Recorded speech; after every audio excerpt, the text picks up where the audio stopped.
Alright, here it is. This is the Predator engine, 420cc from Harbor Freight. We're going to put this on that snowblower over there that actually has an 8-horse Briggs on it. So I'm making a little documentary on how it goes. I plan on doing this over the next couple days, just because I'm going to do it right. I'm going to make sure I change all the belts and everything. And we'll tape if I have any issues with it or anything like that. So yeah, let's get this thing opened up, see what it looks like. Alright, so this is it, I'm guessing. Looks like it comes with some sort of a, I don't know, I'm guessing it's a spark plug tool or something. Also, along with the instruction booklet, came with a couple different carburetor jets. So I'm going to have to see maybe that, I'm guessing for different climates, cold weather, warm weather, maybe some different jetting. Yeah, let me dig out my snowblower and we'll check that out. Alright, here's our project. Here's what we are replacing. This is the, let's see if I come around here. I don't know if you can see in the sun, the Briggs & Stratton 8 horsepower. As you can see with this thing, it constantly leaks oil. It constantly leaks gas. The carburetor leaks gas. I even tried replacing the carburetor. As you can see, it's like nice and shiny. I even put a brand new one on it. It cost me $100 and it still didn't seem to matter. So yeah, that's what we're working with. I'm gonna change, drain the oil, and then see what I gotta do to get this thing off of here. Alright, so very next morning we're back. I got the engine off. It's sitting over here. It's plastic. I gotta get this gear off, which is rusted on pretty good, so I might have to get a puller, actual puller, to get it off. I'm gonna kind of clean all this up. The only thing I'm a little worried about so far is this little gear mechanism for turning the chute. I sure hope we have enough room. We'll find out. Otherwise I'm gonna have to work something up here to get that back if I have to move it or whatever. Alright, so preliminary fit.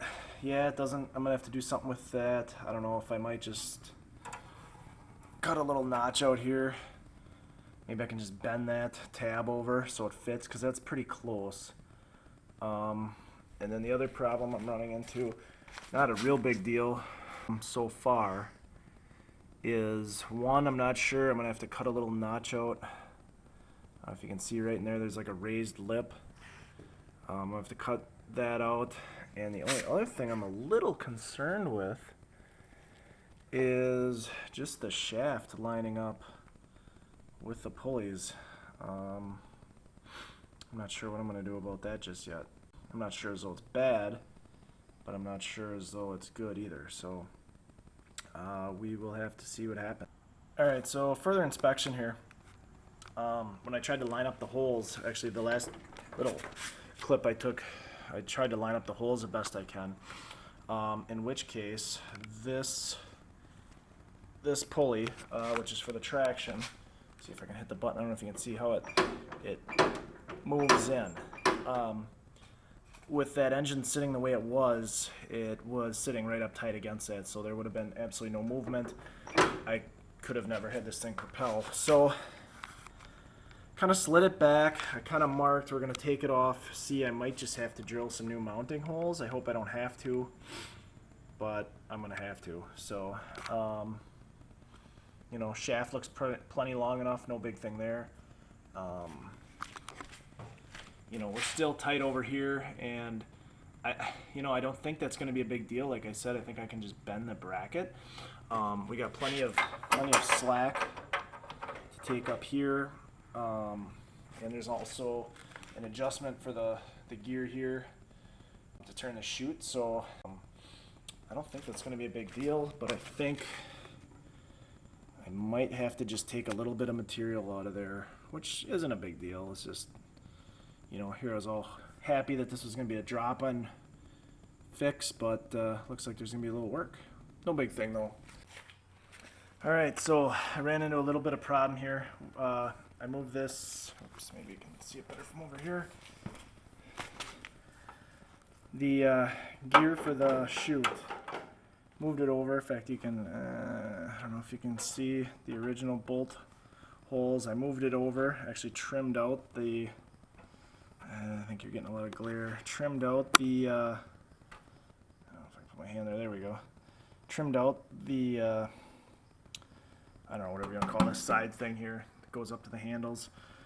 So I could slide that linkage over. I kind of test fit the engine. It looks like I'm fairly lined up with the mounting holes, kind of, sort of.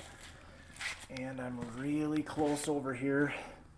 I might even take and grind the corners off of there. The problem I ran into is I slid this thing over so far, which I wouldn't have thought like an inch was too far, but it actually changed the angle on that worm gear and made it really, really hard to turn the chute. It's pretty good right now.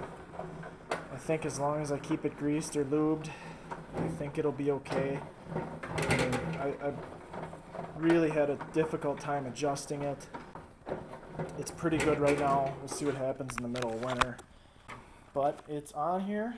It's not mounted down yet, but we're getting somewhere actually. All right, here's a little close-up, just in case, with the engine gone, in case you cared. It's probably only applicable if you're doing an exact swap with this exact model. Put a little spray paint on where I cut just to keep it from rusting. Apparently Chevy orange is very, very close to Simplicity orange, which is probably why it lasted so long. So yeah, next up we'll do some bolt hole, mounting hole drilling. Get this thing mounted up, get it running. Alright, here's our update. I drilled my new holes for the mounting. I got it all mounted. You can see the one that's bare there. There used to be, actually when I drilled this hole, which I didn't realize it until I did it, there's actually a piece of like C-channel underneath there for a, I don't know, some sort of support brace or something. So anyway, when I drilled this hole, it came down right like on the edge of it. So it kind of screwed me over a little bit there. So basically I just had to drill new holes here for that C-channel support brace. Got that put in. I did end up grinding a little bit more off of the little bracket here that holds our linkage. We have like a full, I don't know, millimeter to spare, I'd say. I mean, that's pretty close, but it's not hitting. This thing is quite a bit heavier. Obviously the engine's a little bit heavier. I don't know, I guess maybe not quite a bit, that might be an exaggeration.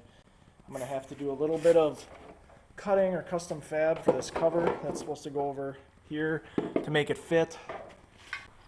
Alright, we're back. Got everything done. I did not actually change the belts on it yet. I want to make sure that they're going to be the right length and stuff. The auger belt seems a little loose when you tighten it, so I don't know if I'm going to adjust that or what. But yeah, got oil in it, put some gas in it, so this is our initial startup. Let's see how this thing goes. Over here, see if we can set this up here. Hopefully this thing will stay put. Of course it's not gonna. Well, you're gonna get a crooked look. So let's see what happens here. Here we go.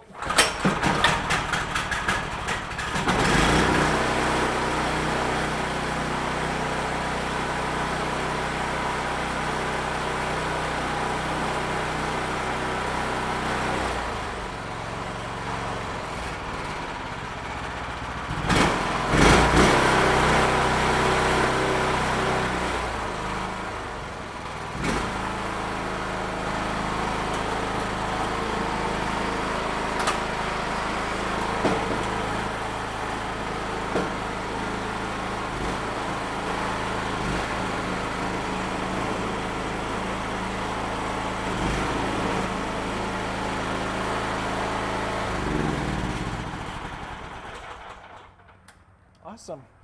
Well, as you can see, it runs. Started on the very first pull. That's pretty cool. All I gotta do is get the cover on here. I am gonna change the belts, put some belts on it. I might have to adjust that auger belt a little bit. Other than that, and I'll put the cover on down here. Other than that, our 420cc Predator engine from Harbor Freight swap is done.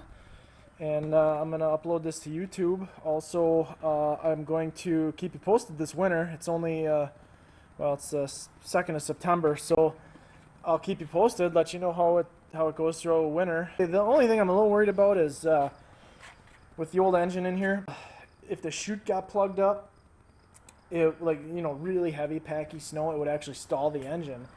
And I'm a little worried about that now with a little bit more power. If we're going to start snapping belts, snapping shear pins, you know, we'll have to see how that goes, but pretty cool. I'm kind of excited. All right, well, thanks for watching, and leave your comments and let me know what you think. See ya.